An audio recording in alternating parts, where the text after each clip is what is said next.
স্ত্রী হয়ে গেছি, কিন্তু কখনো ওনার সমান সমান হতে পারবো না, কখনোই ওনার যোগ্য হতে পারবো না আমি। ডাক্তারবাবু এত বড় বাড়ির একজন, আর আমি কৃষকের মেয়ে, যার জন্য ওনাকে সবার সামনে আজকে লজ্জিত হতে হয়েছে।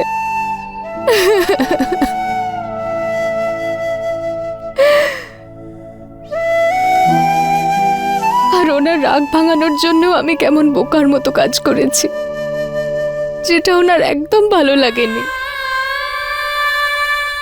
আর নাচ করার সময় আমি ওনাকে হাসির পাত্র করে দিলাম।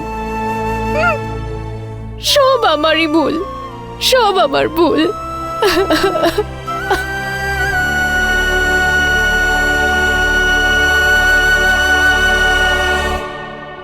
সরি আয়ুষ্মান, আমার কারণে তোমার কোনো ভুল নেই আলিয়া। যদি কোনো গাইয়া নিজের ভাবনা বদলাতে না পারে, তবে অন্য কেউ কি করে সাহায্য করবে? পুরো দোষটা এই কমলা। এতজন লোক এসেছে, কাউকে পরোয়া না করে ও তোমাদের দুজনের নাচের মাঝখানে এসে পড়েছে, নাটক শুরু করেছে। আমি কোনো নাটক করিনি। এখানে কি ঘটছে তুমি কি দেখতে পাচ্ছ না? রাঘব, অনেক হয়েছে। আমি চাই না যে অতিথিদের সামনে বাপ ছেলে মিলে ঝামেলা করুক। না পিসি, এমন কিছু হবে না, বরং বাবা ঠিকই বলছে।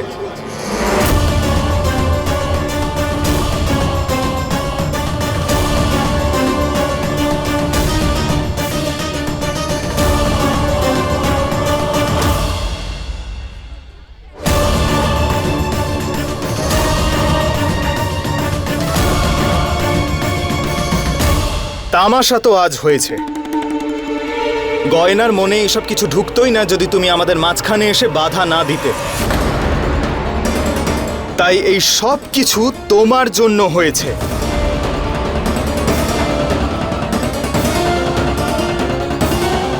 হে ভগবান! ও দিদি, এটা আমি কি শুনছি? আয়ুষ্মান নিজের মায়ের বিরুদ্ধে কথা বলছে আর বাবাকে সাপোর্ট করছে। হ্যাঁ? আয়ুষ্মান বাবা, এটা তুই তো? হ্যাঁ ও দিদি, আমাকে চিমটি কাটো না, আমার বিশ্বাসই হচ্ছে না। আমি শুধু সঠিক মানুষের সঙ্গ দিচ্ছি জেঠি। আর যে ভুল করেছে তাকে তার ভুল বলে দিচ্ছি। তোর সত্যি মনে হচ্ছে যে তোকে বাধা দিয়ে আমি ভুল করেছি? তুই কি তোর স্ত্রীর চোখে কোনো কষ্ট দেখতে পাসনি? আরে কিন্তু ওর কষ্ট পাওয়ার জন্য তুমি আমাকে দায়ী কেন করছো? তুমি আর ও না একটু বেশি ভাবছো। আমি কোনো ভুল করিনি। আয়ুষ্মান, তোর হয়েছেটা কি? তুই কি নিজের ভুলটা দেখতে পাচ্ছিস না? আমি যখন কোনো ভুল করিনি তাহলে সেটা বুঝবো কিভাবে? দেখ আয়ুষ্মান, আমি কিন্তু বলছি। বলবে না, শুনবে। তখন থেকে ভালোভাবে বোঝাচ্ছি, চুপ করো, অনেক হয়েছে। কিন্তু দুজনে তো কিছুতেই থামছে না। কি করছো কি তোমরা? কি নাটক এসব? এতগুলো লোকের সামনে এইরকম ব্যবহার করছিস, পরিবারের সম্মান মাটিতে মিশিয়ে দিচ্ছিস তোরা। সরি পিসি, সরি। আপনারা পার্টি এনজয় করুন। আয়ুষ্মান, এই পার্টিটা গয়নার জন্মদিন উপলক্ষে ছিল। ওই যদি এখানে না থাকে তাহলে এই পার্টির কোনো দাম নেই। মা, তুই এক্ষুনি যা আর গিয়ে ওর সঙ্গে ভালো ব্যবহার কর আর ওকে এখানে নিয়ে আয়।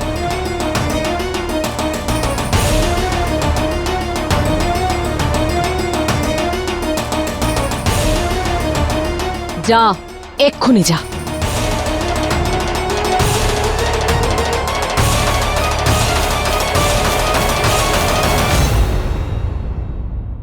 উনি আমার উপর রাগ করে না ঠিকই করেছেন। আরে আমার বোকামির শাস্তি উনি কেন পাবেন? কেন ওনাকেই সবার কথা শুনতে হবে? ডাক্তারবাবু আজকে আমার জন্য এত কিছু করলেন, পুরো বাড়িটাকে এত সুন্দর করে সাজালেন, আমাকে উপহার দিলেন, তাও ফোন, আমার সঙ্গে নাচও করলেন। আর আমি ওনার সঙ্গে ঠিকভাবে নাচতেও পারলাম না। এতে ওনার কি দোষ? সব দোষ তো আমারই।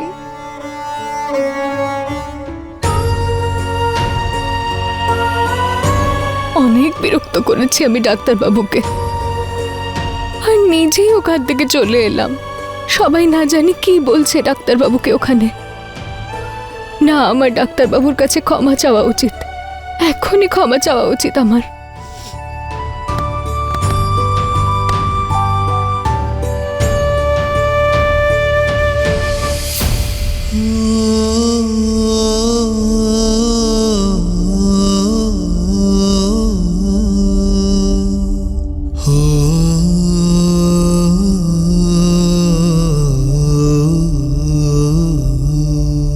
চলো বাইরে। আমাকে ক্ষমা করে দিন ডাক্তারবাবু, সব আমার দোষ। আমি সবার সামনে আপনাকে লজ্জিত করেছি। আপনি এত কিছু করলেন আমার জন্য, আর আমি ওই একটুখানি নাচের জন্য মুখ ফুলিয়ে দিলাম। ডাক্তারবাবু, আমায় ক্ষমা করে দিন। আমি কান ধরে আপনার কাছে ক্ষমা চাইছি, আর যদি আপনি বলেন আমি তাহলে উঠবসও করব। থামো গয়না।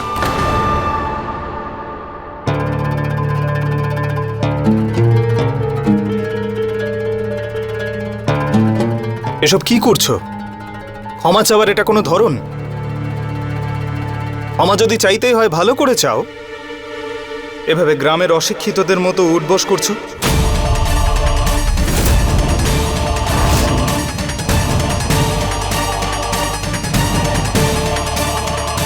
আরে চলো চলো চলো, তাড়াতাড়ি তাড়াতাড়ি, এখানে এখানে নিন স্যার, এখানে এখানে এখানে আসুন। আপনার হাত খালি কেন? নিন না।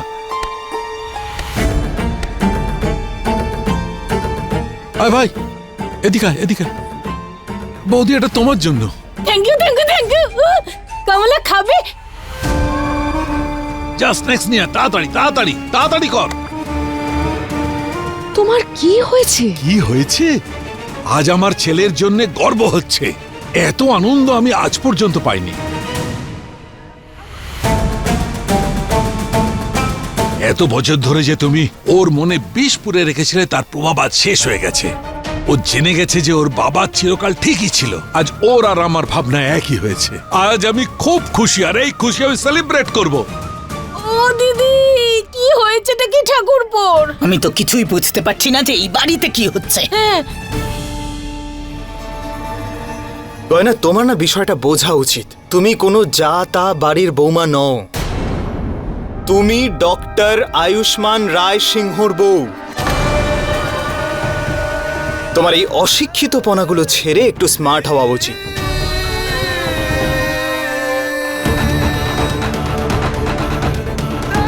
আর এই যে তুমি কি সব বলতে থাকো না, যে আমি গ্রামের মেয়ে, আমি কৃষকের মেয়ে, আমি হাল চালাতেও পারি, হাল ধরতেও পারি, এইসব থেকে না এবার বেরিয়ে এসো। এত বড় বাড়ির বৌমা তুমি, এইসব কথা তোমার মুখে শুনতে ভালো লাগে না। তুমি গ্রামের মেয়ে, কথাটা ভেবে আমি আর কতদিন চুপ থাকবো? তোমাকেও তো শহরে থাকার চালচলন শিখতে হবে। তুমি বুঝতে পারছো তো আমি কি বলতে চাইছি?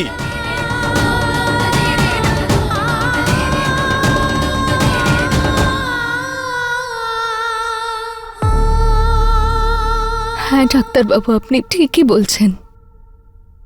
আমারই ভুল হয়েছে, আর আমি আপনাকে কথা দিচ্ছি, আমি আপনাকে দ্বিতীয়বার আর অভিযোগ করার সুযোগ দেব না। আমি এই শহর, আপনার বাড়ি, এই বাড়ির বৌমা, আপনার যোগ্য স্ত্রী হওয়ার সম্পূর্ণ চেষ্টা করব। আমি আজও গর্ব করি যে আমি গ্রামের মেয়ে। কিন্তু ডাক্তারবাবু, যদি আপনি চান তাহলে আমি শহুরে মানুষের মতোই হয়ে উঠব, যাতে আমাকে অশিক্ষিত না মনে হয়।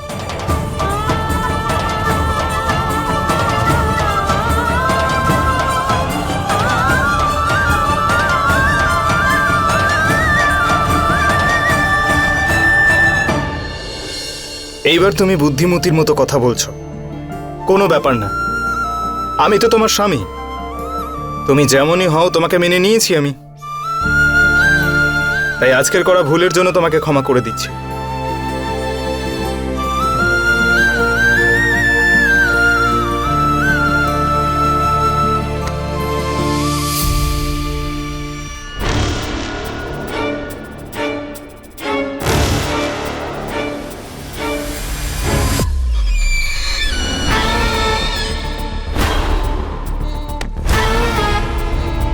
চলো এবার যা হয়েছে সব ভুলে যাও তো। তুমি তো জানো এভাবে মুখ গোমড়া করে থাকলে তোমাকে দেখতে ভালো লাগে না আমার। আর আজকে তো তোমার জন্মদিন, আমি তোমাকে শুধুমাত্র হাসতে দেখতে চাই। চলো তোমার জন্মদিন সেলিব্রেট করি, এইবার বাইরে গিয়ে কেক কাটি, ঠিক আছে? চলো।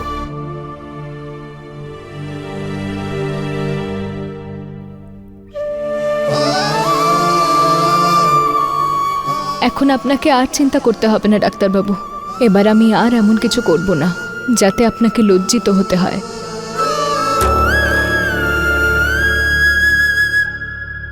চলো।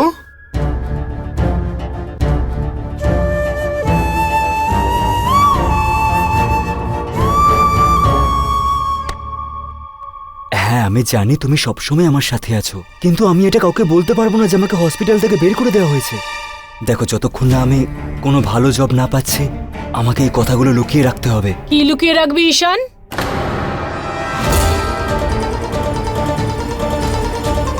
হ্যাঁ দাদা তুমি নিয়ে এসো, আমি বাড়িতেই আছি। মা ওই ডেলিভারি বয়ের সাথে কথা বলছিলাম। আয়ুষ্মান দাদা না গয়না বৌদির জন্য একটা সারপ্রাইজ গিফট অর্ডার করেছে। এ ভগবান, তুই কি সারা জীবন দাদার চাকরি করবি নাকি? হ্যাঁ, আরে বাইরে কত ডাক্তারের পরিবার এসছে নিজের মেয়েদের নিয়ে। গিয়ে কোনো সুন্দরী মেয়ের সাথে কথা বল, তাকে পটা, কিন্তু না। আরে মা তুমি সবসময় আমার বিয়ে নিয়ে পড়ে আছো কেন? ওই দিন তুমি আমাকে নিয়ে গেছিলে একটা মেয়ের সাথে দেখা করাতে, কিরকম মেয়ে ছিল ও? আরে আমি না কোনো বিয়ে ঠিক করতে পারবো না, তুমি ছাড়ো তো। আরে সেটা তো ভুল করে। আরে কি করে বোঝাবো এই ছেলেটাকে? যদি আমি বড় লোক বাড়ির মেয়ে না পাই তাহলে ওর তার সাথে আমার জীবন অন্ধকার হয়ে যাবে।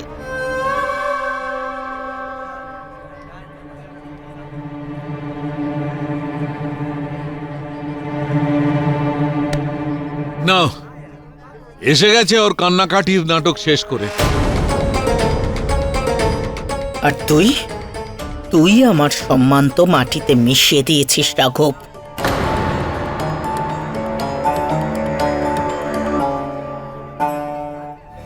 গয়না তুই ঠিক আছিস তো? হ্যাঁ মা, ও একদম ঠিক আছে। দুজনের মধ্যে কারোরই কোনো অভিযোগ নেই, তাই না গয়না?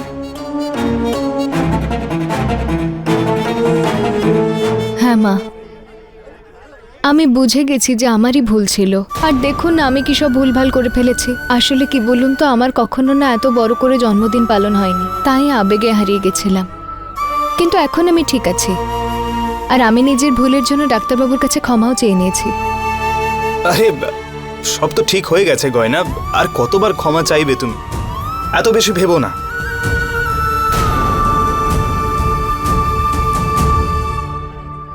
আরে গয়না, এবার কেকটা কাটো না।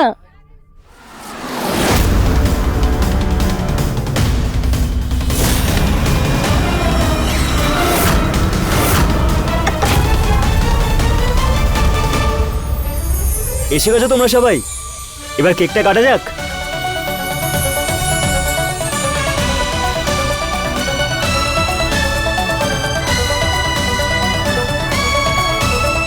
গয়না, এবার না তাড়াতাড়ি আমরা কেকটা কেটে ফেলি।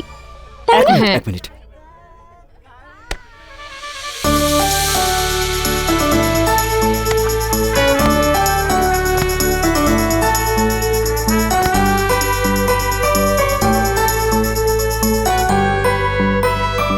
একটা আমার জন্য। এবার বৌদি কেকটা কাটো। এই নে মা, কেকটা কাট। ডাক্তারবাবু আসুন না, আপনিও আমার সঙ্গে কেক কাটুন।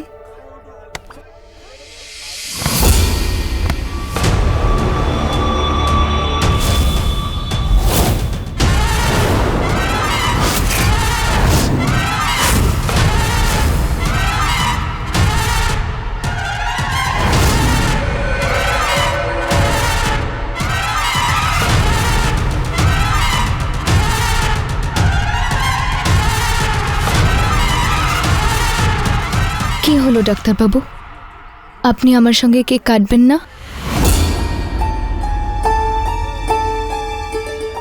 না না গয়না, আজকে তোমার বার্থডে তো, তাই তুমি কেক কাট করো। কিন্তু ডাক্তার আমি বললাম তো, কাটো না। আরে গয়না, আয়ুকে ছাড়ো তো, আমরা বরঞ্চ কেকটা কাটি, ঠিক আছে? চলো।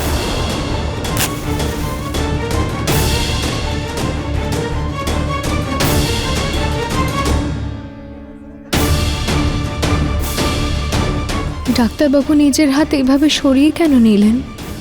কেন উনি আমার সঙ্গে কেক কাটলেন না?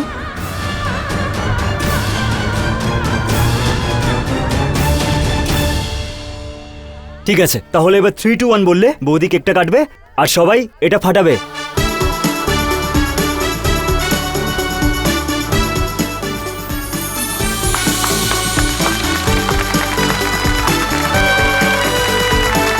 Three, 2, 1.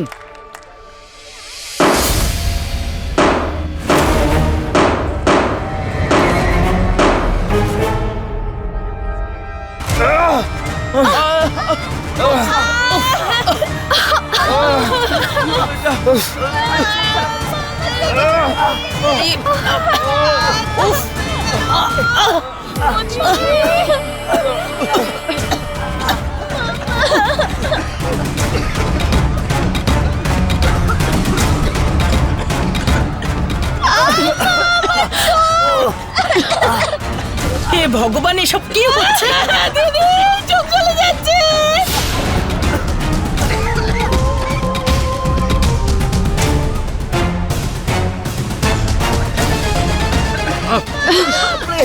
তিন্নি শান্ত হ। তুই কাঁদিস না, দাদা, সব ঠিক হয়ে যাবে।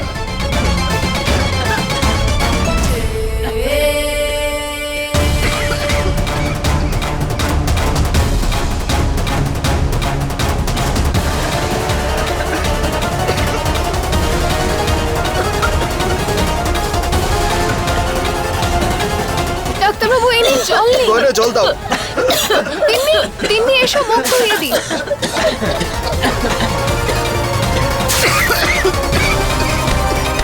কমলা মা, এই জল দিয়ে মুখ ধুয়ে নিন। এতে জল হ্যাঁ।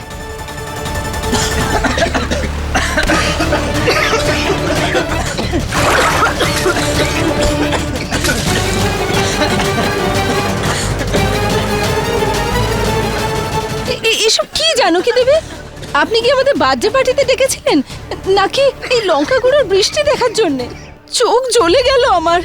চলো চলো চলো আমার আরে সাথে সবাই। প্রিয়া, কোথায় যাচ্ছ? আমরা আরে এখানে এক মুহূর্ত আমার থাকবো না, কথাটা চলো, শোনো। চলো সবাই। পার্টি তো শেষ হয়নি এখনো। আরে হে ভগবান, এতটা অপমানিত কখনো হয়নি আমি। আজকের দিনটাই খারাপ। কোন মাথা মোটা ওটার ভেতরে এত লঙ্কার গুঁড়ো দিয়েছিল? আমার চোখ কি জ্বালা করছে, চোখ এত জ্বালা করছে খুলতেই পারছি না।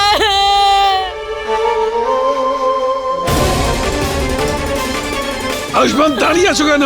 যাও তাড়াতাড়ি অ্যালার্জির ওষুধ নিয়ে এসো। আরে আমি কি জানি অ্যালার্জির ওষুধের বিষয়? হ্যাঁ,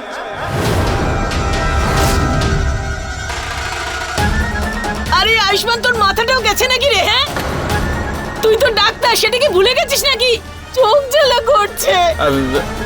মানে আমি বলছিলাম যে আমার কাছে কোনো অ্যালার্জির ওষুধ নেই। আরে ঠিক আছে ঠিক আছে, আমার ঘরে আছে, যা তাড়াতাড়ি নিয়ে আয়। যা, যা, যা, তাড়াতাড়ি যা। তাড়াতাড়ি আরে যা। যাও না দাদা, তাড়াতাড়ি। ঈশানের বিয়ে দেওয়ার আগে আমার চেহারাটাকে খারাপ করতে চাই না। কোথায় গেল? গেছে গেছে। হ্যাঁ, এদের জন্য আমি এত অপমানিত হয়েছি আজ। অতিথিরা রাগ করে চলে গেল। প্রিয়া সবাইকে ফোন করে বলবে যে জানকীর বাড়িতে আজ এই সব ঘটেছে। দিদি, একজন চাকরানির জন্মদিন পালন করলে এরকমই তো হবে। লঙ্কা গুঁড়োর বৃষ্টি তো হবে। তুমি কি পুষ্পবৃষ্টি আশা করেছিলে? চুপ কর তো, রাঘব। আরে এতে গয়না বৌদির কি দোষ? ও কি করে জানবে এতে লঙ্কার গুঁড়ো দেওয়া আছে? হ্যাঁ, আমি সত্যি জানতাম না এর মধ্যে মশলা রয়েছে। আর এটা তো আলিয়া নিয়ে এসেছিল বাইরে থেকে।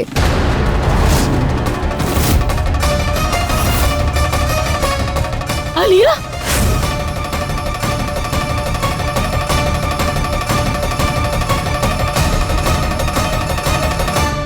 গয়না, তুমি এভাবে কেন বলছো? আরে আমি তো দোকানে গেছিলাম, দোকানদার যা দিয়েছে আমি নিয়ে চলে এসেছি। আমি কি করে জানবো এর ভেতরে মশলা ভরা আছে? তাছাড়াও আমার অ্যালার্জি আছে। থ্যাঙ্ক গড আমি বেঁচে গেছি। আচ্ছা, তার মানে তুমি বলতে চাইছো যে বাইরের দোকানদার বাজারে এর মধ্যে মশলা ভরে বিক্রি করে? এত মিথ্যে কথা কেন বলছো? স্বীকার করো যে তুমি জেনে শুনে গয়নার আজ ভালো দিনটাকে নষ্ট করার জন্য করেছো। এইগুলোর মধ্যে লঙ্কা গুঁড়ো ভরিয়ে তুমিই নিয়ে এসছো বাইরে থেকে। না, এখন গয়নার সঙ্গে সঙ্গে তুমিও আলিয়ার উপর মিথ্যে দোষারোপ করছো। আমি কোনো দোষারোপ করছি না। আমরা সবাই জানি যে ও গয়নাকে সহ্য করতে পারে না, আর ও জেনে শুনে ওর জন্মদিনটাকে খারাপ করার জন্য এসব করছে। গয়না একদম সত্যি কথা বলে। এই মেয়েটা না শুধু ভালো সাজার নাটক করে। সত্যি কি সবকিছু আলিয়া করেছে? হ্যাঁ, আলিয়া এরকমটা করতেই পারে, কিন্তু এখন যদি আমি কোনো কথা বলি তাহলে ডাক্তারবাবু আমার ওপর আবার রাগ করবেন। এইবার আমি কোনো প্রমাণ ছাড়া আলিয়ার ওপর দোষ দিতে পারবো না।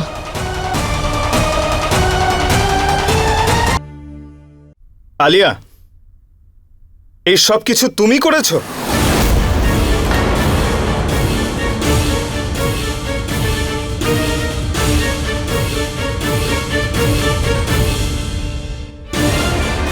এই আয়ুষ্মান কি জিজ্ঞেস করছে আমার কাছে? আমি আবার ধরা না পড়ে যাই। ভালো হয়েছে ডাক্তারবাবু আলিয়াকে জিজ্ঞেস করেছে, এবার সব সত্যি সামনে এসে যাবে।